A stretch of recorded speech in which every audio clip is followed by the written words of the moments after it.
Drop it. Ada suatu, saya harapkan bahwa isu yang itu berita hoax kayak kemarin kan beredar, tapi beda karena ini bukan kemauan dari yang dari luar negeri datang 10 hari di karantina. Jadi hotel sambil kuliah untuk cari seperti saya sekarang sudah usia ini masih bisa satu hotel. Dulu hotel yang paling besar ada cuci piring di Swatch. Iya, di Swatch sesuatu untuk bikin rumah. Ada tur. Iya, Tur ke dari mana-mana datang dan dia perlu akomodasi yang baik. hotel ya di Cilegon yang diresmikan, betul, Pak. Betul. Yang itu banyak dan perlu diberikan kesenangan industri strategis baja itu sehingga Dari Bapak. ya statementnya closingnya itu ke arah seluruh Indonesia hadir dan juga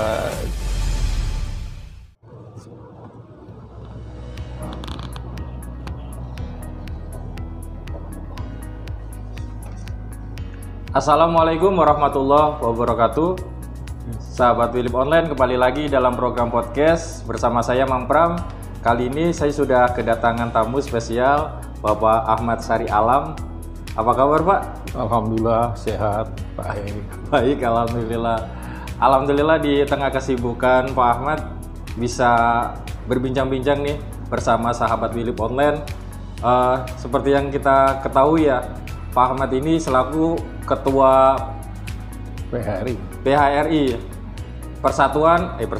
Perhimpunan Hotel dan Restoran Indonesia Provinsi Banten. Nah, apa itu PHRI? Kayaknya Pak Ahmad ini salah satu pendiri ya Pak. Kita PHRI mulai tumbuh dari tahun 1969 atau didirikan tahun 1969. Iya, betul. Jadi begini Pak, pertama Assalamualaikum warahmatullahi wabarakatuh, salam sejahtera untuk kita semuanya dan selamat siang. Perlu saya sampaikan di dalam masalah ini, terima kasih pada sahabat Philip Online bahwa kami diundang untuk memberikan informasi yang faktual dalam bidang perhotelan khususnya PHRI Provinsi Banten. Provinsi Banten ini saya sudah ketiga kalinya menjadi ketua PHRI. Jadi dalam ketiga kalinya itu bisa diperpanjang kalau diokekan oleh semua outlet atau teman-teman dari hotel dan restoran. PHRI itu lahir tahun 1969 dan waktu itu saya sebagai orang yang melihat pendirinya karena waktu itu saya sudah ada di hotel dan pendirinya itu adalah ketuanya Pak Sukamdani almarhum dan juga semuanya yang jadi pengurusnya itu mayoritas sudah almarhum semuanya dan saya sendiri yang menyaksikan pertama dan sampai sekarang alhamdulillah masih sehat.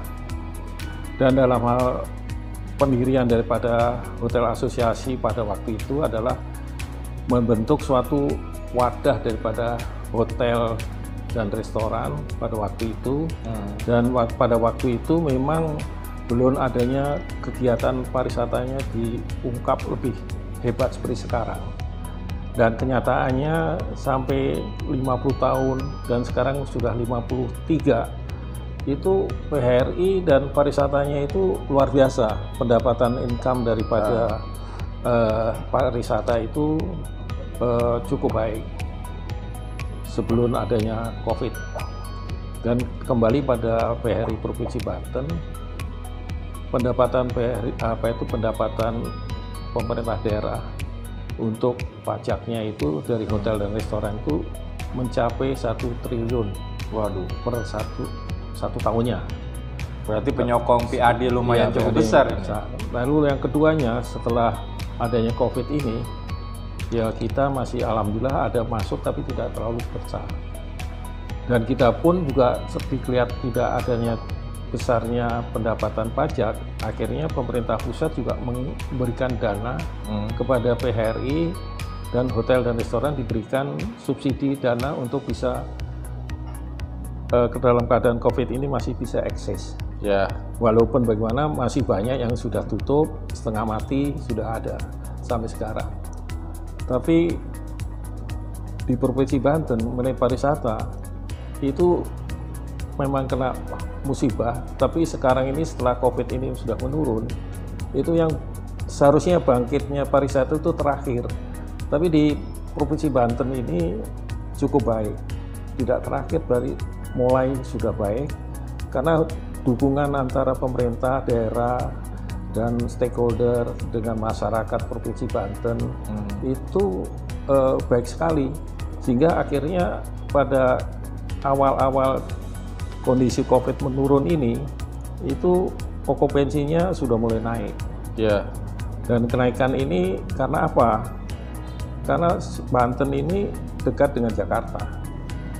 Dan kalau dilihat dari jumlah warga Jakarta itu kira-kira ada 20 jutaan. Kalau 20 jutaan itu bisa yang travelingnya itu 50% tidak ke Provinsi Banten, tapi Provinsi Banten itu bisa dapat 1 atau 2%. Yeah. Itu sudah hotel dan restoran itu sudah bangkit. Dan inilah makanya saya yakin bahwa Provinsi Banten ini akan lebih bangkit duluan, karena infrastrukturnya sudah bagus dan masyarakatnya welcome terhadap wisatawan dan tidak memikirkan wisatawan luar negeri. Wisatawan dalam negeri pun sudah penuh. Nah, inilah yang menjadi kebanggaan kita sebagai PHRI dengan kerjasama pemerintah daerah, harus melakukan marketing, pemasaran terus, tidak boleh Pemasaran berhenti. terus ya Pak? Iya, khususnya di Jabodetabek. Nah, Padahal kemarin kan di Banten mengalami situasi yang nggak mengenakan, Iya. mulai dari tsunami, terus ada COVID, ditambah lagi kemarin gempa, Iya. itu kan iya. bisa mempengaruhi pariwisata di Banten, Pak. Ya, seharusnya bisa, tapi masalahnya ini kan suatu hal yang tidak kita inginkan, Iya. dan ini kembali pada yang di atas. Nah, tsunami juga kita kata ada gempa yang ada di Pandeglang ini juga katanya ada tsunami, tidak. Terus ada informasi ada tsunami yang akan lebih besar sampai di Jakarta juga kena akibatnya. Kemarin juga gempa juga kena akibatnya. Kita juga kantornya tingkat 11 turun dengan tangga sampai bawah juga, kita sebagai orang tua capek. Tapi bagaimanapun hal-hal yang begini kita jangan pikirkan. Iya. Yang kalau kita pikirkan ini adalah keamanan yang kondusif.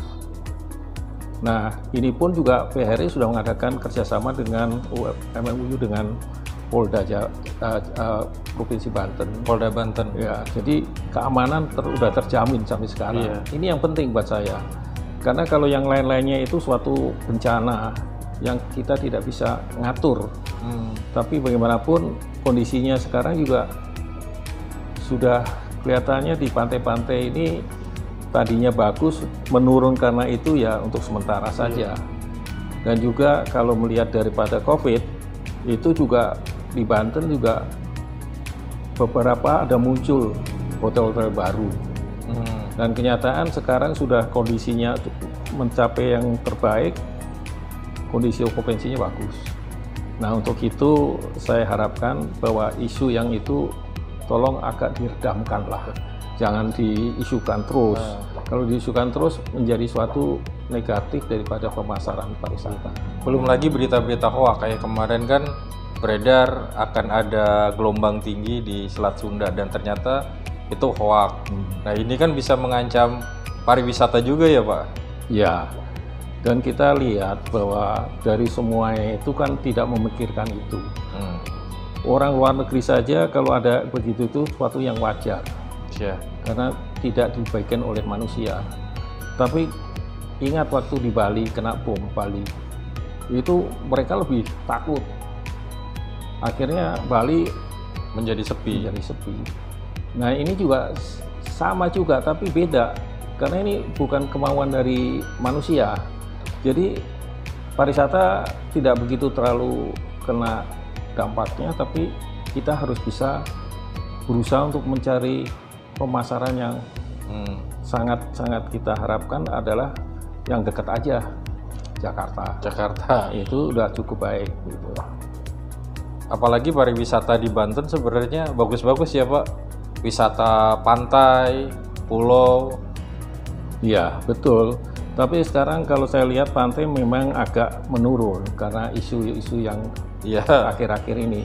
Tapi yang di kota seperti di daerah Tangerang Raya, sama di Serang, Cilegon itu dampaknya sedikit.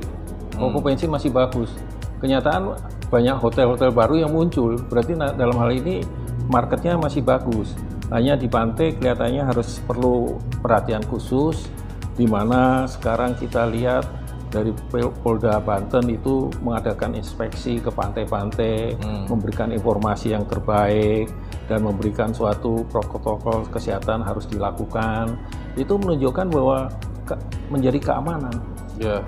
Karena itu beliau-beliau melakukan karena kita ada MOU dengan Polda Banten. Nah inilah makanya di pantai-pantai agak menurun, tapi insya Allah dalam waktu yang tidak lama ya normal kembali. Normal kembali. Iya itu. Sekarang kan efek pandemi justru orang lebih suka wisata itu jadinya staycation Pak di hotel-hotel. Iya betul. Mungkin ini yang bikin hotel masih tetap ramai. Iya betul. Jadi seperti umpama di Jakarta hotel-hotel itu untuk karantina. Ya. Yang dari luar negeri datang 10 hari di karantina. Banten pun dapat. Tangerang kota ini juga dekat dengan Bandara Soekarno-Hatta.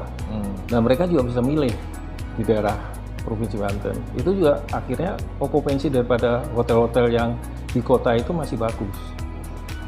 Nah untuk itu maka kita pertahankan. Yang penting kebersihan dijaga, protokol kesehatan dilakukan, lalu pelayanannya harus baik, kebersihan harus dijaga, dan juga mengenai soal masyarakatnya juga menjaga. Dengan adanya pariwisata ini mereka juga ada keuntungan dalam masalah ekonominya juga. Jadi hal inilah yang saya anggap bahwa pariwisata ini masih dikatakan oke. Karena itu yang bisa membangkitkan ekonomi kerakyatan juga. Iya. Itu. Ya. Masih tetap optimis ya Pak dengan kondisi seperti ini? Optimis iya. Karena kita kalau hidup itu tidak optimis, itu menjadi masalah. Ya. Jadi kita juga bisa melihat seperti saya sendiri walaupun sebagai UKM juga membuka restoran dalam keadaan pandemi. Sekarang setelah pandemi agak menurun, ya kita ada hasilnya juga. Dan ini pun harus ada perjuangan dan harus optimis gitu. Karena apa harus optimis? Karena dari awalnya saya itu waktu mudanya sampai saya itu kerja di hotel sambil kuliah untuk cari dana supaya kita bisa berhasil. Itu kan juga optimis. Iya. Gitu. Kalau tidak optimis, nggak sampai seperti saya sekarang sudah usia ini masih bisa datang ke sini, lalu bisa berolahraga, juga udah bisa kita berbisnis. Nah itu menunjukkan bahwa optimis itu harus ada. Gitu. Saya dapat cerita, bener Pak, dari awal banget pada saat Bapak masih muda, itu sebagai pegawai hotel. Iya. Sebagai apa itu Pak? Oh begini, kita itu punya orang tua itu pegawai PJKA, dulu DKA itu. Dan punya anak banyak. Dan saya tahu bahwa dengan kesulitan orang tua, saya harus berusaha. Iya. Karena saya juga harus menyelesaikan masalah kita punya pendidikan juga. Nah untuk itu saya berpikir ada satu hotel, dulu hotel yang paling besar ada Hotel Indonesia. Nah ini ada hotel baru namanya Ramayana City Hotel. Nah, saya melamar karena kompetensi saya itu tidak ada di perhotelan. Saya tidak tahu, otodidaknya awalnya di situ. Sehingga saya dimasukkan di dapur sebagai cuci piring, cuci piring? Iya, dishwasher. Karena saya lakukan karena saya perlu dana. Maksud saya pagi saya kuliah, siang saya kerja sampai malam. Part time itu Pak? Part time. Nah dengan itu saya tekunin terus karena saya perlu menyelesaikan masalah. Tapi ada suatu hal yang sangat saya ya dikatakan sedih ya iya, tapi ya itulah nasib. Makanya GM saya itu tidak suka kalau anak buahnya itu merangkap, jadi kuliah juga, kerja juga. Akhirnya saya dipindahkan, bahwa saya diketahui oleh GM saya bahwa saya kuliah, akhirnya dipindahkan, tadinya siang jadi pagi. Sengaja? Sengaja. Nah, jadi nggak bisa kuliah toh.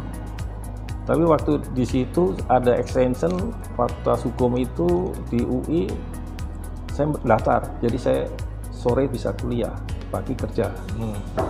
Nah, untuk waktu tidak terlalu lama diketahui juga sama GM saya dipindahkan ke Bali Beach untuk on the job training 6 bulan. Kembali ke UI lagi sudah dicoret nama saya. Akhirnya saya tekad, oke, kalau gitu saya harus ke perhotelan terus, sehingga sampai level general manager. Nah, disitulah maka saya melihat kalau saya jadi pegawai aja agak sulit, karena pengalaman saya waktu kuliah itu, kalau dosen itu memberikan kuliah, itu saya catat, langsung saya pergi ke Senen, itu di situ ada stensilan. Nah, saya ambil, saya jual pada teman-teman yang punya dana. Akhirnya saya punya dana juga.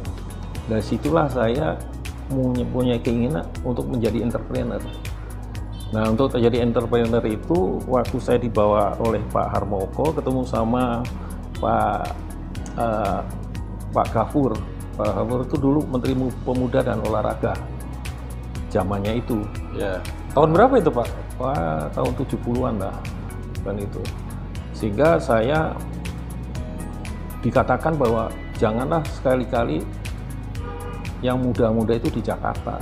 Di daerah itu banyak peluang dan mempunyai opportunity ke depan bagus. Makanya saya lari dari Jakarta ke Banten sampai sekarang.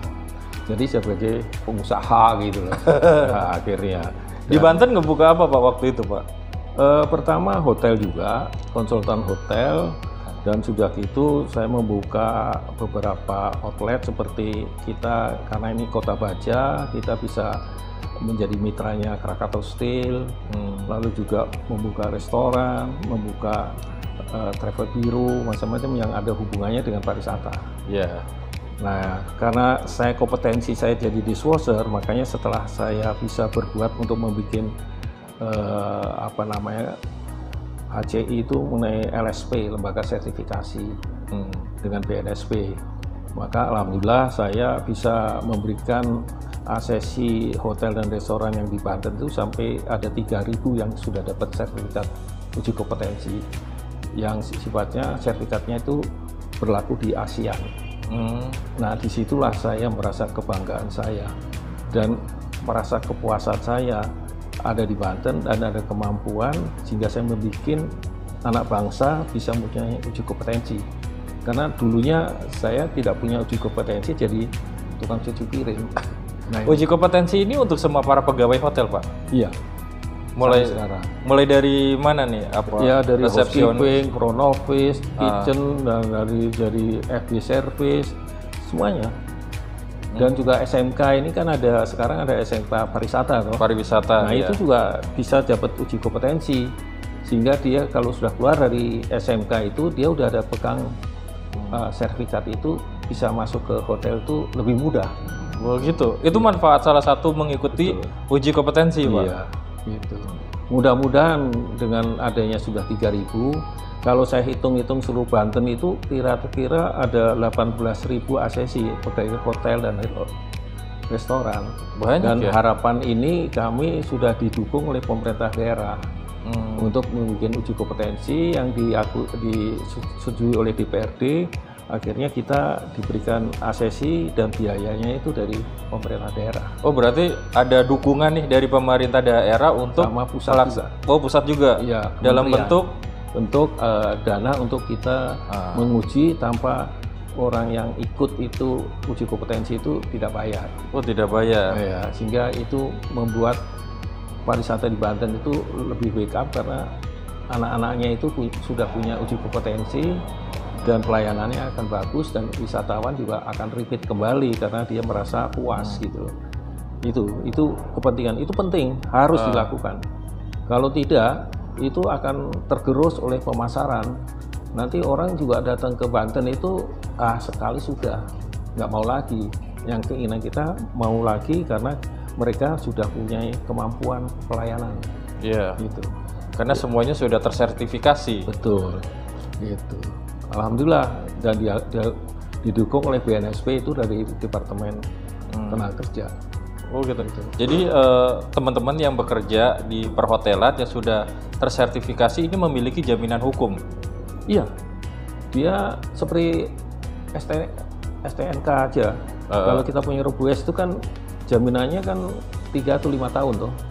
Nah ini juga sertifikat ini waktunya hanya 3 tahun. Kalau 3 tahun lagi dia harus uji kompetensi lagi untuk memperpanjang dia punya kemampuan. Dan ini pun dia di ASEAN, kalau dia kerja di Malaysia atau di mana-mana itu udah diakui dan gajinya sama dengan yang lain.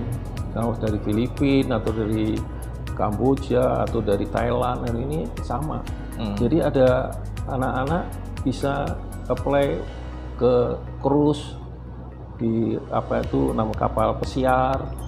Itu banyak orang Indonesia yang kerja 6 bulan dia turun dan dia keluarga naik lagi gitu.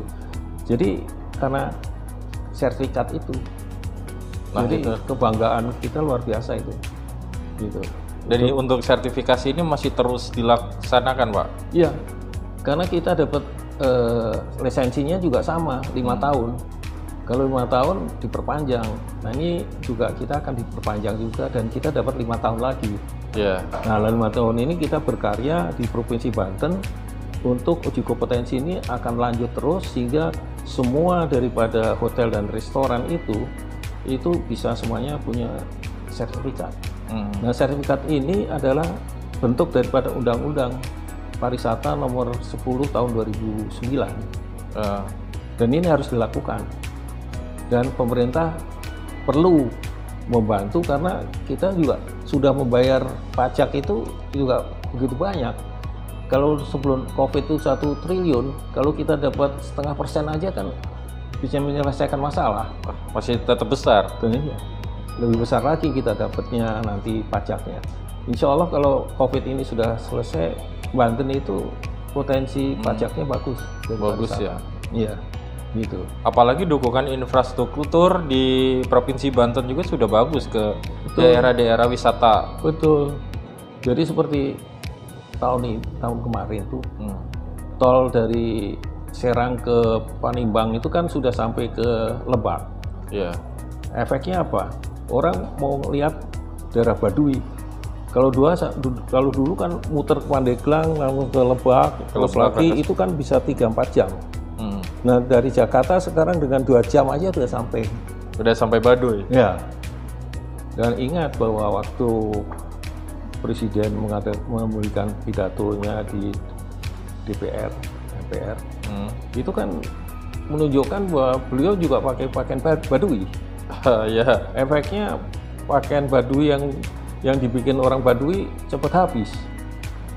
Kewalahan karena kepengen semua orang mau meniru Pak Jokowi. Pakai baju Baduy. Termasuk saya juga niru, Pak, pada saat final lomba film, saya pakai baju Baduy dan ternyata menjadi perhatian banyak orang. Amin. Itulah makanya kesimpulan terakhir kan pariwisata di Banten itu menjanjikan sekali. Destinasi apa yang tidak ada di Banten?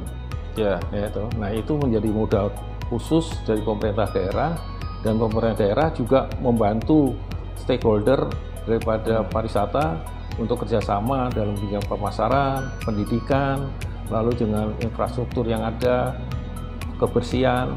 Coba dulu, Banten lama itu kalau kita lihat ke sana dulu ya banyak kotor, banyak pedagang yang tidak teratur. Nah, PHRI itu 2 kali membuat suatu pelaksanaan bersih-bersih itu, balik lagi kotor. Sekarang dengan adanya pemerintah Provinsi Banten dengan gubernurnya Pak Pak ini apa itu Wahidin Halim. Iya, sekarang bersih. Orang suka. Hanya satu yang kita harapkan dari PHRI untuk usaha UKM tuh bikin homestay di sana, sehingga orang-orang yang datang punya berbus dari luar kota, dari Jawa Tengah, Jawa Timur itu bisa menginap di homestay itu. Oh iya. Nah, akhirnya ya perbankan lah yang akan membantu dana untuk bikin 5 kamar dengan kamar yang bersih. Seperti ini kan bersih, kan orang senang. Nah itulah yang harapan saya pribadi maupun PHRI untuk ada orang usahawan yang UKM ini membuat rumah-rumahnya jadi homestay. Ya, soalnya selama ini di kawasan Masjid Agung Banten Lama itu kan tidak ada homestay. Betul. Jadi harapan saya, karena itu juga menambah pajak. Karena masalahnya mereka akan menginap. Apalagi mereka itu karena yang dia utamakan kan Masjid Agungnya. Kalau dia tidak ada tempat wudhu yang bagus, yang bisa orang senang mandi dengan banyak apa yang dikatakannya menyenangkan, airnya bagus kan, jadi besar itu Banten Lama. Karena itu kerajaan yang pertama di mana orang Belanda ke Batavia itu, belum ke Batavia kan larinya ke Banten Lama awalnya masuknya perdagangan. Nah ini harus diciptakan untuk terus dikembangkan gitu. Itu pemikiran saya. Nah itu salah satu wisata religi yang ada di Banten. Betul. Nah Pak, di Cilegon ini kan ada industri. Untuk pengembangan wisata industri sudah ada atau belum ini Pak? Memang saya lihat 3-4 tahun yang lalu kita sudah deklarasikan untuk Cilegon itu bisa menjadi wisata industri. Dan ini pun dari Direksi Krakatau Steel sudah menyetujui. Sehingga keinginan kita itu sebelum dari luar, yang di dalam sini anak-anak SMA, SMK, itu dia tahu kalau sendok ini dari besi. Tapi dia nggak tahu bagaimana caranya membuat besi. Prosesnya. Nah ini kalau dia tahu, dia akan memberikan promosi yang lebih baik kepada daerah maupun dari perusahaan Krakatau Steel. Apalagi sekarang ada posko, jadi bisa dikatakan mana yang teknologi akhir, mana teknologi yang lama gitu. Itu menjadi suatu bagian untuk bisa orang tahu. Jadi pariwisata juga bagian dari edukasi. Betul, itu yang saya harapkan.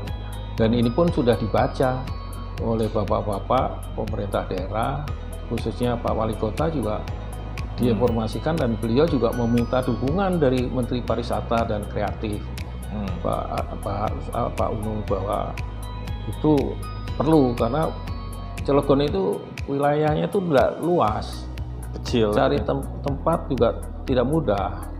Tapi tempat namanya industri baja itu kan luar biasa. Nah itu banyak teknologi-teknologi yang ingin tahu. Nah bikin paket lah untuk bisa masuk ke industri baja ini, industri strategis lah. Nah itulah ide itu ada menambah pendapatan daerah. Nah itu ada tur. Tur ke kawasan industri, bisa melihat langsung bagaimana proses baja itu diproduksi. Iya betul. Dan diketahui juga bahwa namanya di Cilegon itu Chains Hotel itu di Cilegon lebih duluan daripada Serang. Lebih banyak lagi. Banyak. Dan dia tahu bahwa marketnya ada, karena industri baja itu kan investor dari mana-mana datang, dan dia perlu akomodasi yang baik, sehingga mereka merapikan. Dan dari Anyer pun juga ada juga yang membuat dari Chains Hotel juga, sehingga keramaian itu akan terbentuk sendiri gitu. Iya, di masa pandemi saja ada 2 hotel ya di Cilegon yang diresmikan. Betul, Pak. Betul. Jadi itu pun juga hal yang positif untuk pariwisatanya di Cilegon, dan saya sendiri juga mendukung supaya pariwisata di Cilegon itu bisa bangkit gitu, karena industrinya itu banyak dan perlu diberikan kesempatan waktu, umpama Sabtu Minggu saja bisa dibuka dengan waktunya, dengan didaftar daripada apa itu namanya dari Asita atau dari Travel Bureau itu, dari biro perjalanan itu mendaftar untuk bawa berapa orang, berapa bus gitu, sehingga akhirnya orang akan merasa bangga bahwa Indonesia itu punya industri strategis baja itu, sehingga semua outlet daripada kepentingan perumahan atau kepentingan macam-macam itu mobil ini kan pakai baja. Iya. Nah itulah yang saya maksudkan, bahwa mudah-mudahan Pak Wali akan mempercepat untuk bisa wisata industri ini bisa terwujud gitu. Bisa terwujud, amin. Itu amin lah. Gitu. Baik Pak, terima kasih obrolannya menarik sekali ini. Cuman ya karena keterbatasan waktu. Mungkin statement closing Pak tentang pariwisata di Banten dari Bapak. Ya, statementnya yang closingnya itu karena kita akan mengadakan rakernas di Padang, dan saya harapkan pada teman-teman industri bisa hadir di sana, karena di situ adalah bentuk daripada PHRI pusat, semua PHRI daerah seluruh Indonesia hadir, dan juga menterinya juga hadir untuk bisa bersama-sama bagaimana meningkatkan pariwisata Indonesia. Karena pariwisata Indonesia bisa maju karena penduduk Indonesia itu kan 200 orang yang traveling, itu hotel-hotel sudah mempunyai okupansi di atas 50%. Dan pendapatan daerah akan meningkat dan UKM juga akan berkembang baik. Jadi kesimpulan saya, pariwisata adalah menjanjikan ke depan. Itu saja. Ya. Sangat menjanjikan sekali. Terima kasih Pak Ahmad sudah meluangkan waktu di kesibukan pada hari ini. Sahabat Wilip Online, demikian program podcast kali ini. Saya Mang Pram. Assalamualaikum warahmatullahi wabarakatuh. Waalaikumsalam.